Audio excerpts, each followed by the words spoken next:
What is good communication? What was bad? And then we're going to come back together as a large audience, and each group is going to do their performance. And then as a group, we're going to have the chance to weigh in and, identify good communication, identify what was bad, and then share collectively, some ideas on how to better the communication. So, is that as clearly communicated as possible? Well, the facilitators will. Yeah, the facilitators will work with you. I'm going to give you about 20 minutes. Right. So let's start with the introduction.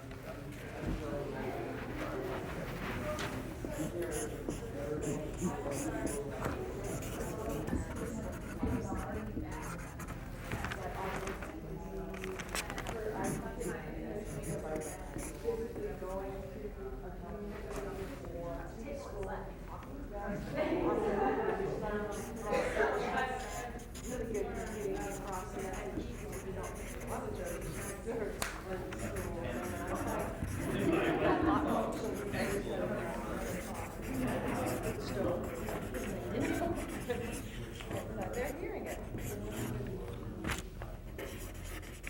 Most challenging, I guess, is keeping effective counsel.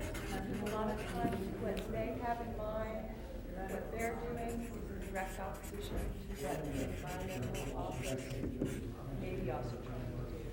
They think that dollars and cents go one way, and I point out that issues that they consider sometimes upset with the law. Those are wrenching.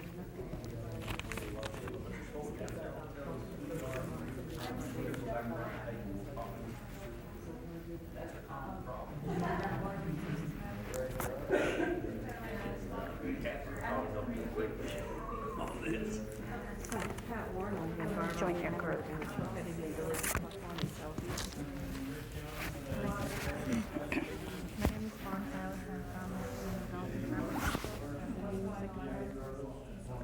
I'm Rosetta Alcantra, and I work for the Alaska Women's Environmental Network and the National Wildlife Federation.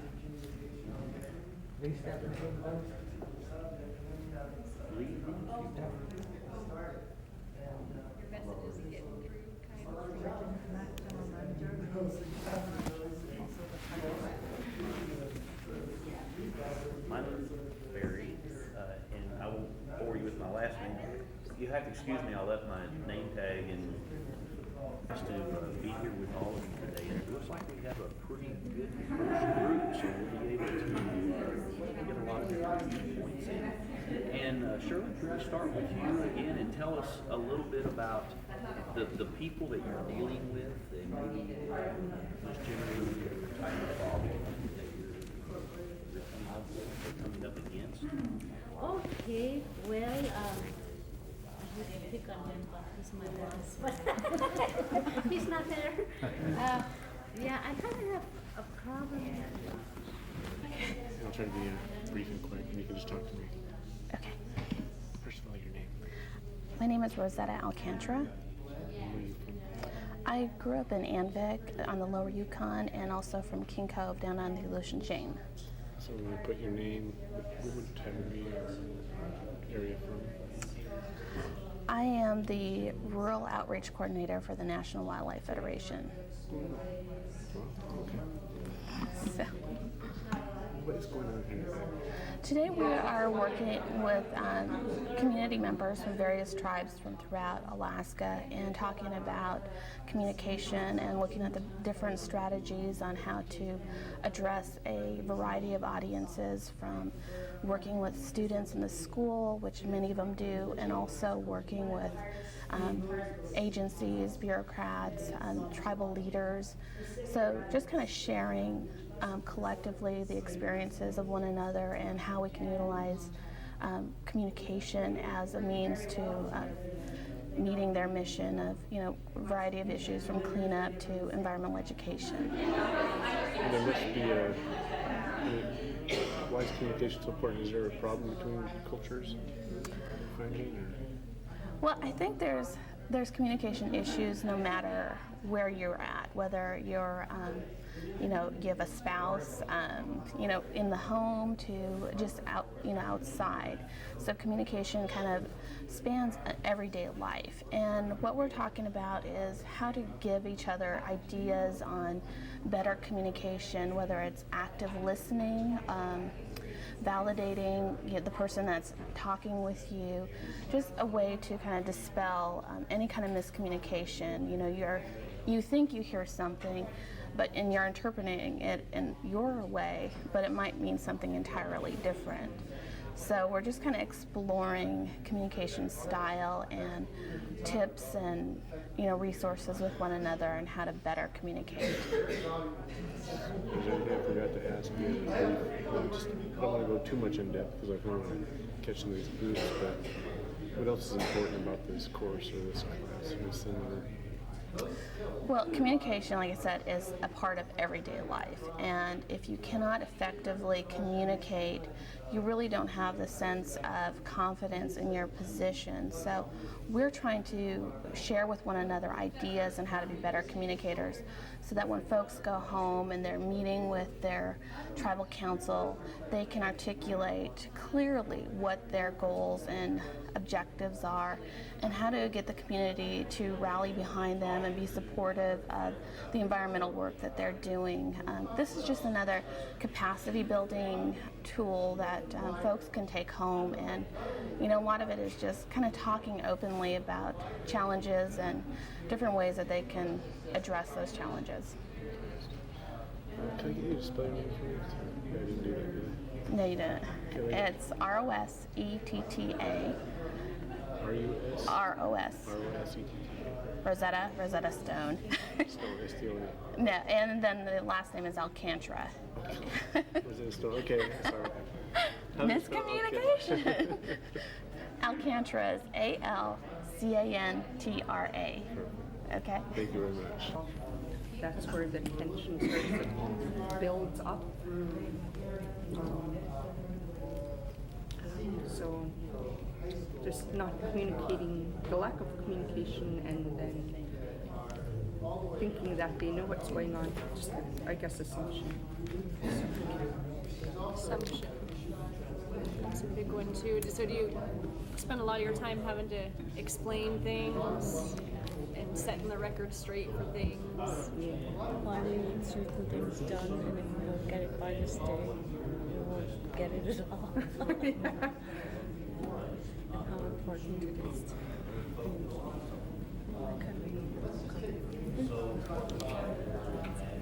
Thanks. My name is Ursula Hunt. I'm the accountant for the Upadabai Rec Scheme, and I've lived there for the past 4 years now. And I think, thinking of the other villages where they have numerous tribes within the same community, I think that it lacks communication because, if these different tribes or organizations merge together or communicate with each other, there would probably be more projects and or funding allocated for the community. I don't know, it's like tribes are fighting against tribes to try to secure funding. I feel that that's not a good way to go. If we want, we're one community, we should be as one community and not fighting amongst each other. And I've seen it not only, or I've heard of it in other villages too, where tribes are fighting amongst each other, trying to.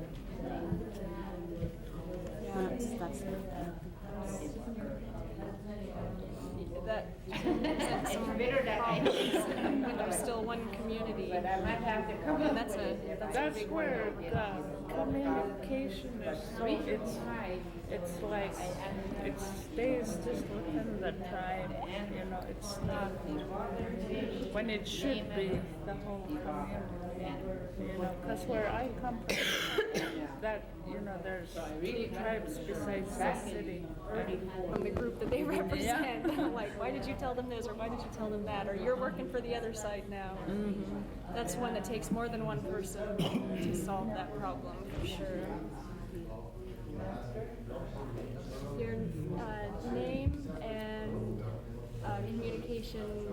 difficulty that you have in your community or with your work or school? My name is Sophie Zahara, St. Paul, and mine's like hers.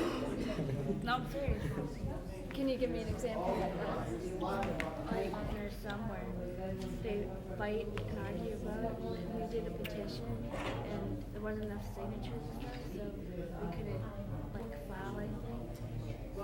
So it was like something like hers. Lack of unity? Thanks. My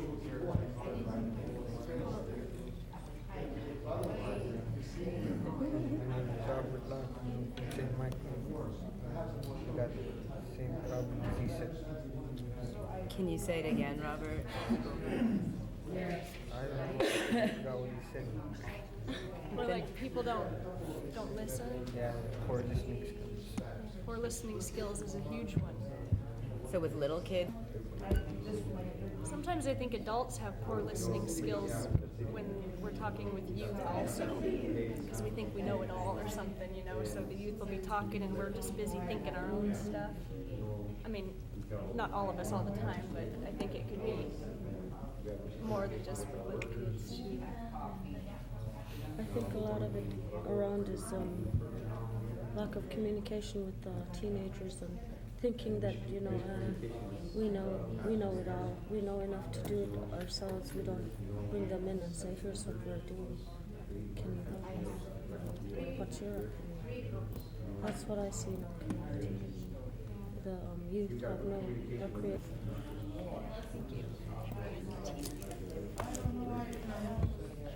Tracy. I'm Tracy Joe, St. Mary's. I'm on student council. When you try to get kids involved, it's pretty hard. Someone to do, they'll start it off, they'll end it. They won't either way you want. So, yeah. So like you're trying to organize something and you think your message is getting through and then they go do something. Thanks for joining us. If you could give us your name and talk about a communication problem or challenge that you have encountered in your life or your community or your work or your school. I'm Bryce, and I'm from Kitchcamp.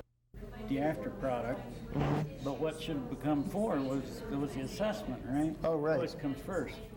Well, I had to go through the Tuck River Native Association, asked them if they had applied for this grant for us, because they do things like that. I mean, they for the community wide.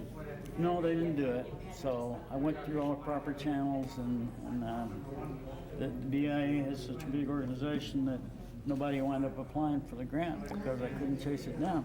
So I got the grant for the after, but not the before. This is one of those things that happens, right, Yeah. Rich? Rich knows that we have opportunities to gather resources that oftentimes don't meet our need.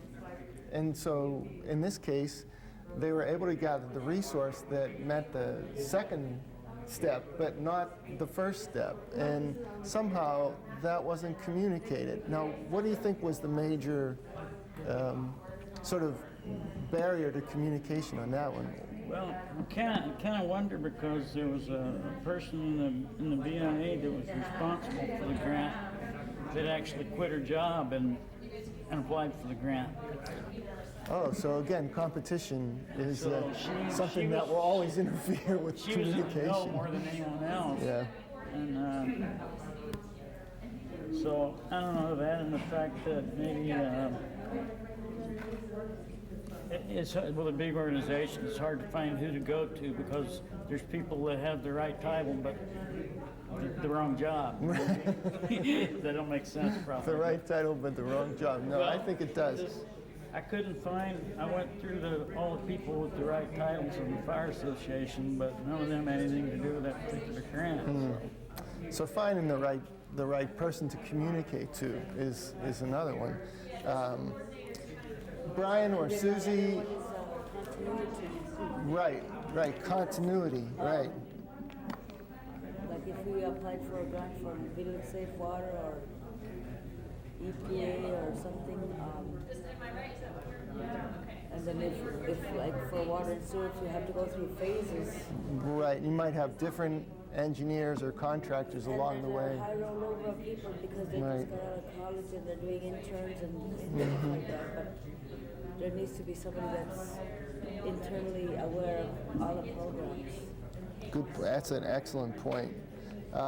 So Susie or Brian, or would you have anything that you'd like to add? I'm dealing Ed? with right now problems with dealing with another government entity right now. Oh. And I'm finding I'm so used to dealing with state and federal agencies and past jobs, but now dealing with what seems to be a completely different organizational structure and I guess corporate culture. It's like a whole different culture there. And that's, I'm having a lot of communication issues just trying to figure that out, how Right. things work over there as opposed to over here. And when I took the job, I didn't think it would be. Notes here. So what Ed said was that that the communication across cultures isn't always a communication across differences in ethnic culture, but there's also a difference in institutional culture and government cultures, whereas Ed's dealing with his knowledge of a United States-based system, and now he's trying to communicate with British Columbia, which is a whole other institutional culture. And that's a really good point, Ed. So I have culture, but not just culture as we know it, but also institutional or government culture. Now, so did you say you worked with youth before? What are some of the miscommunication issues, perhaps, that have come up with youth in working with youth? Have you had? When they get bored. When they get bored, right? They start running around, bothering each other. So, how do you communicate with them to have them not be bored? You have like fun games. They like to play basketball.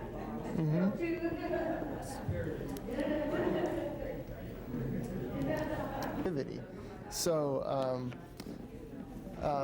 Brian, did you have anything to add?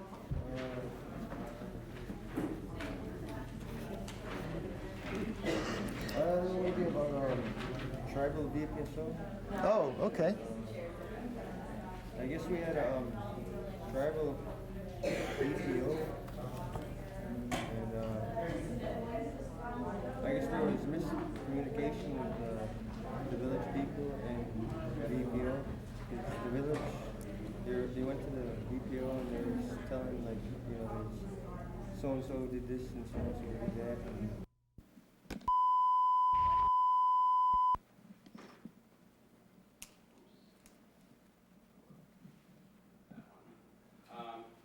here's an example of the average number of resources used per household in Nanwalek from 1987 to 2003.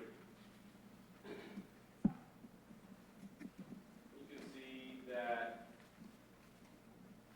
for the oil spill year 89, resource use went from 25 different resources relied upon in 87 down to 13.7. It's come back up a little bit with variations, and we're almost to pre-spill levels in terms of resources used in Nanwalek. 24 resources were reported used, whereas prior to the spill, 25 resources were reported used.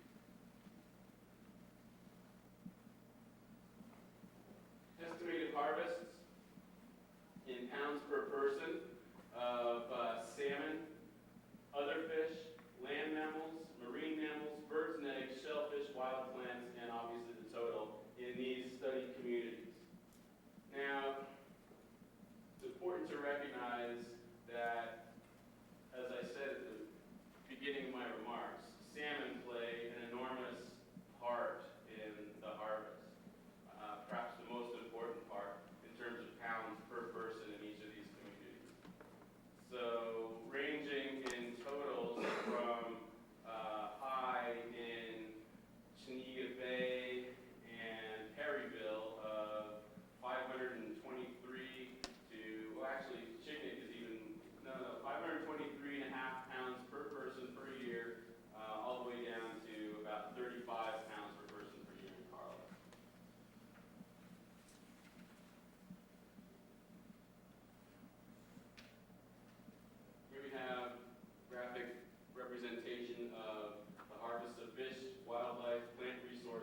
compared to 98. The orange bar represents less subsistence use. The lime bar represents the same amount, and the lavender bar represents more. So according to our surveys, folks are actually in most places except Chenega Bay and Port Lyons and Old Harbor using less subsistence resources. It's not clear to us at this point exactly why these communities differ. It could have to do with regional variation in behavior of subsistence resources. It could also have to do with other cultural imperatives.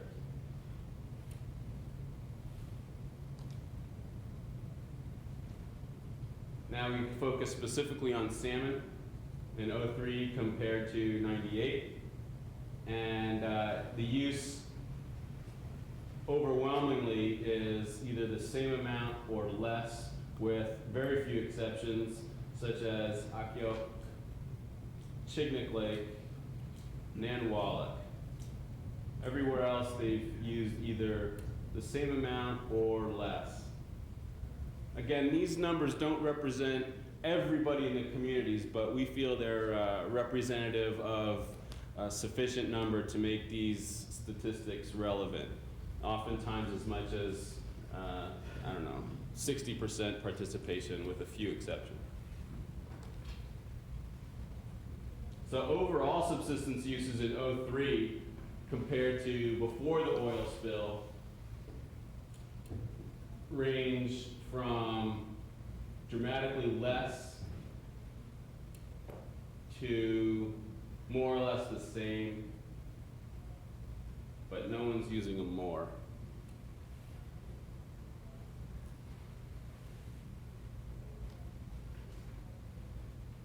Here we see graphic representation of the households in percentage terms with lower overall subsistence uses than before the oil spill.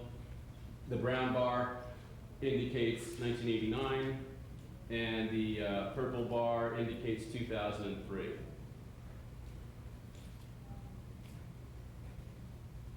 The red is 91, and the lime is 98. So Nanwalek stands out as a place with considerably lower overall subsistence reliance.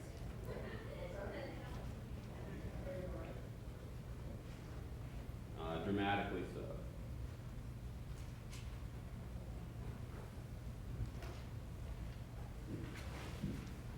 The available harvest of Chinook compared to 5 years ago. Again, orange represents less available, lime represents the same amount, and lavender represents more. Again, these are not specific counts of fish. These are perceptions. So some of our colleagues in sport biology or commercial fisheries biology sometimes take exception with our data because we're talking to people, we're not counting fish. But we feel like local users are in many respects experts, and so we tend to give local users the benefit of the doubt in our research.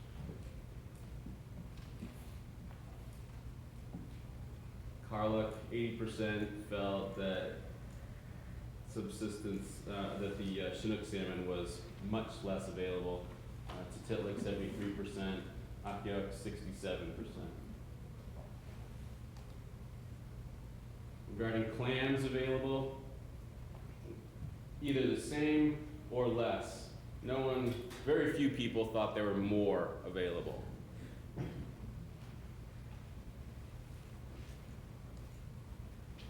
And by the way, it's probably obvious, but it does bear repeating that for shellfish and other filter feeders, persistent organic pollutants like oil are a serious concern for health.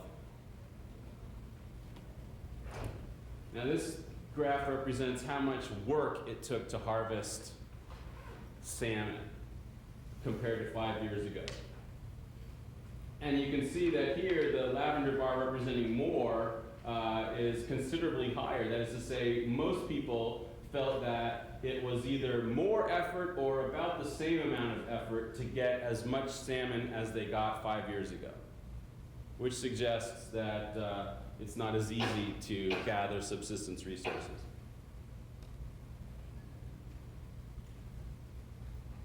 Again, effort for large land mammals in 03. Pretty much clear that it's either the same amount or more, with the exception of Carla, which says that it's much easier now to get land mammals. That could have to do with change in migratory patterns or seasonal availability. Port Graham, too, said it's easier. Some people in places like Port Graham suggested that it may have to do with some road extension or tree clearing operations, making it easier to find deer. We know from Prince of Wales Island studies down in southeast Alaska that these are temporary increases, or rather decreases in effort, and they don't tend to bear out over time,